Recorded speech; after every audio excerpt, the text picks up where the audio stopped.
పర్యావరణ పరిరక్షణలో భాగంగా షేక్పేట్ డెవలప్మెంట్ ఫారం అధ్యక్షుడు చరణ్ కుమార్ మట్టి వినాయకుల పంపిణీ కార్యక్రమాన్ని ప్రారంభించారు.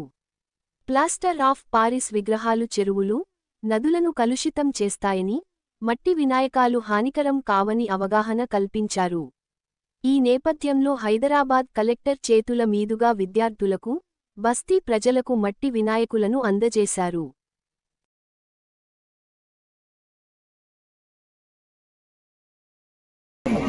ఈరోజు రేపు మనం అందరం కూడా గణేష్ చవితి సందర్భంగా ఈరోజు ఇక్కడ ఎకో ఫ్రెండ్లీ గణేషస్ షేక్పేట్ డివిజన్లో ఇవ్వడం జరిగింది.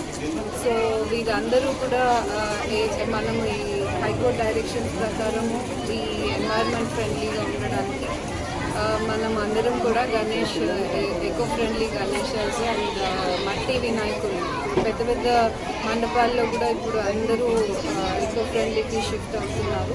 సో అందరూ కూడా ఇదే షిఫ్ట్ అయ్యి మనం ఎన్వైర్న్మెంట్ ఫ్రెండ్లీగా ఉండటమే కాకుండా అన్నీ కూడా మన న్యాచురల్ ప్రాక్టీసెస్ ఏదైతే ఉందో బ్యాక్ టు నేచర్ లాగా వెళ్ళే సిస్టమ్స్ మనం పిల్లలకి తెలియజేయడం.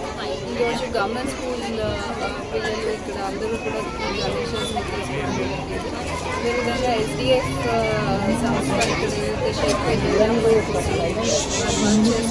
వారు కూడా గణేషాలు జరుగుతుంది.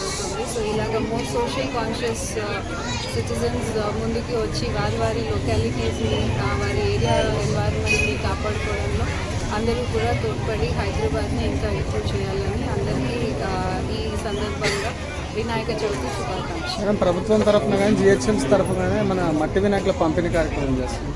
జిహెచ్ఎంసీ ఒక 1 lakh దాకా మట్టి వినాయకులు ఇస్తున్నారు. అదేవిధంగా పీసీబీ అండ్ హెచ్ఎండిఏ కలిపి ఆల్మోస్ట్ ఒక 5 lakhs వరకు హైదరాబాద్లో వినాయకుల్ని మట్టి వినాయకుల్ని ఇవ్వడం జరుగుతుంది.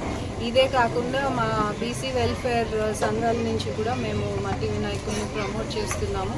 వాటన్నిటికీ కూడా ఆల్మోస్ట్ ఒక 45 వరకు మా దగ్గర కుమ్మరి సంఘాల దగ్గర మట్టి వినాయకులు అవైలబుల్గా ఉన్నాయి. సో ఎవరైనా తీసుకోవడానికి ఆ లింక్స్ కూడా మీకు షేర్ చేస్తాం.